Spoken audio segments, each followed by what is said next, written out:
Assalamualaikum warahmatullahi wabarakatuh. Sahabat dakwah Umar yang dimuliakan Allah Subhanahu wa taala, saat ini saya berdiri di lokasi kampus Putra Pondok Tahfidzul Quran Yatim Du'afa Al-Umar.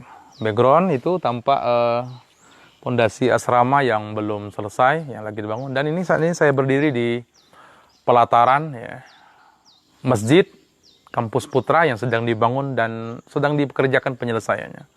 Mohon doa agar cepat selesai dan Allah memberikan kemudahan dalam penyelesaiannya. Amin ya rabbal alamin.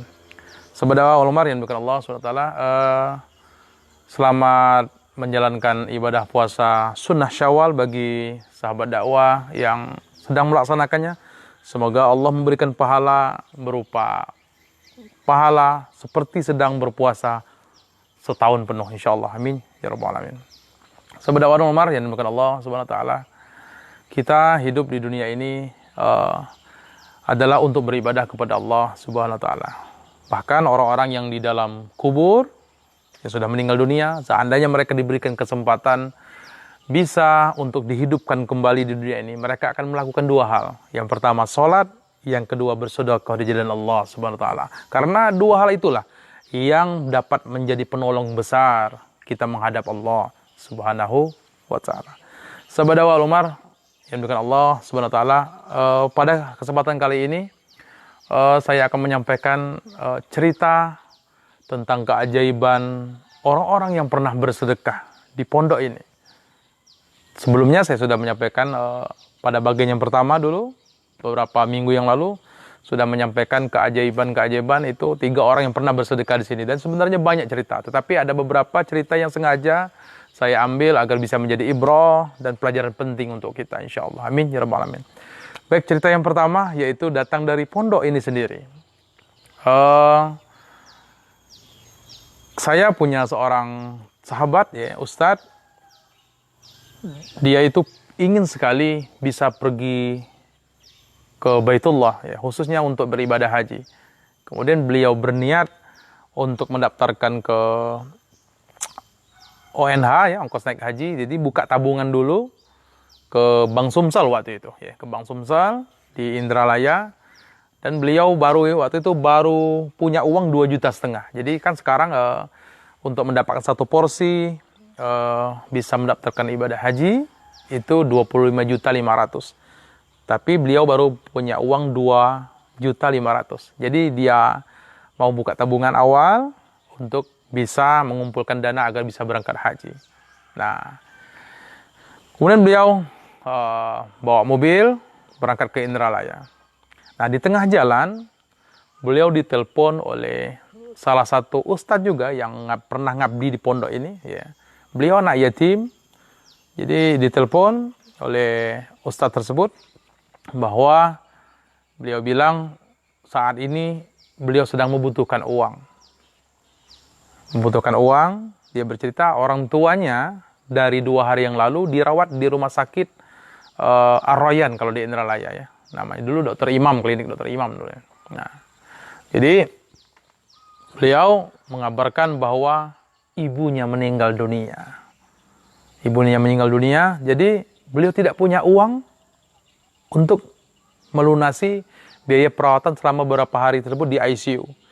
Nah, ustadz tersebut ya sudah dekat Bank Sumsel ini, mau mendaftarkan haji tadi ya. Jadi mau buka rekening haji tadi. Jadi telepon katanya berapa biayanya? Dia bilang tolong nih Ustadz katanya. Saat ini saya tidak punya uang sama sekali dan kalau bisa siang ini ibu ini mau saya makamkan. Ya, ketika beliau bertanya ternyata uangnya tersebut 2.500.000 ya, 2,5 juta ya. Jadi sama dengan uang yang dia pegang untuk dia daftarkan membuka tabungan rekening haji. Allahu Akbar katanya, Masya Allah ya. Jadi 2 pilihan yang harus dia pilih. Apakah dia harus melanjutkan mendaftarkan haji dan toh dia juga belum tentu berangkat. Ya. Atau dia membantu melunasi biaya perobatan dari sahabatnya tersebut di pondok kami. Akhirnya dia tidak jadi. Ya. Tak jadilah dia nyimpang ke bank, langsung berangkat ke klinik tersebut dan melunasi biaya perobatan dari orang tua salah satu ustadz yang ngabdi di pondok kami. Alhamdulillah. Dan selesai dan sudah dimakamkan. Kemudian beliau bilang kepada ustadz tadi, sudah saya ikhlaskan. Uang tersebut tidak perlu kau kembalikan. Ini rezeki antum katanya. Mudah-mudahan Allah memberikan hikmah kepada kita semua. Itu kejadiannya bulan 9 tahun 2016. Dan dia sudah lupa untuk keinginannya untuk pergi ke Baitullah, ke haji, sudah lupa. Ya, karena dia tidak punya uang lagi untuk mendaftar. Nah, dan apa janji Allah? Innallaha la yukhliful mi'ad. Allah tidak pernah ingkar janji terhadap apa yang dia janjikan. Surah Al-An'am 160, ya. Man jaa bil hasanati falahu asru amsalihha. Barang siapa bersedekah satu saja, barang siapa berbuat kebaikan satu saja, maka Allah akan melipat gandakan menjadi 10 kebaikan. 10 kali lipat balasan, bahkan lebih, bahkan 100, bahkan 1000, bahkan 1.000.000 kali lipat bisa Allah mengalihkannya. Ya. Dan tepat pada bulan 12 2018 dia mendapat telepon dari seseorang, ya, yang mengatakan, Ustadz, saya ini ingin mengumrohkan kakak saya, ya. Kakak saya, tapi sudah sepuh katanya. Sudah sepuh, umurnya 73 tahun kalau tidak salah. Nah, tetapi katanya beliau ini oleh karena sudah tua, kemudian penglihatannya agak kurang, jadi kalau pergi sendiri umroh tidak enak katanya. Dia menawarkan, Ustadz, maukah antum menemani untuk pergi umroh? Allahu Akbar. Lihat, ya. Ya. Keajaiban sedekah tersebut. Kalau uang 2,5 juta tadi dia daftarkan untuk membuka rekening, toh dia belum tentu juga bisa berangkat untuk menginjakkan tanah haram, ya, di Saudi Arabia. Tetapi ketika dia sedekahkan, ya, di jalan Allah, Allah langsung balas kontan apa yang dia sedekahkan. Dan tepat bulan Maret kalau tidak salah 2018, ya, kalau salah, beliau berangkat umroh, ya, dan dibiayai oleh orang tersebut secara cuma-cuma. Masya Allah, tabarakallah. Itu cerita yang pertama. Jadi kita bisa mengambil hikmahnya. Ingat, harta kita itu cuma ada 3. Yang kita pakai itu buruk, yang kita makan busuk, yang kita sedekahkan abadi. Ingat, titipkan harta kita di jalan Allah. Titipkan harta kita di langit yang aman, tidak akan pernah dicuri orang dan tak pernah usang lapuk dimakan masa. Insyaallah, amin ya rabbal alamin. Itu cerita yang pertama, sahabat dakwah Al-Umarin bukan Allah Subhanahu wa taala. Cerita yang kedua yaitu datang dari orang yang menyedekahkan kembali hartanya di pondok ini. Waktu itu kami sedang membangun di kampus Putri rumah yatim Al-Bangkawi. Saat ini sudah didiami oleh anak-anak. Bahwa waktu itu kami kekurangan biaya. Orang ini bisa dikatakan orang yang gila sedekah, ya. Nah, dia telepon saya, Ustadz, saya bisa bantu apa nih? Kebetulan saya nggak punya uang. Saya nggak punya uang untuk membantu pembangunan di pondok pesantren. Tetapi saya punya motor katanya. Motor trail KLX yang baru dia beli 3 bulan. Nah, dia ngomong, Ustadz, ambil di rumah saya. Antum bisa jual dan bisa gunakan uangnya untuk membangun pondok pesantren. Masya Allah, lihat. Orang-orang yang beriman itu lan tanalul birra hatta tunfiqu mimma tuhibbun. Ya. Kamu tidak akan bisa mencapai derajat yang sempurna, mencapai derajat iman yang sempurna, ya, sebelum kamu menyedekahkan harta yang engkau sayangi, yang engkau cintai di jalan Allah Subhanahu wa taala. Beliau bayar kontan. Jadi kami ambil motornya di tempat beliau. Beliau kebetulan tidak tinggal di daerah dekat sini, tapi di kabupaten yang lain. Saya ambil, kemudian saya taruh di pondok pesantren, dan saya jual, kalau nggak salah 18 juta waktu itu. Motornya saya jual 18 juta. Laku dibeli orang. Masya Allah.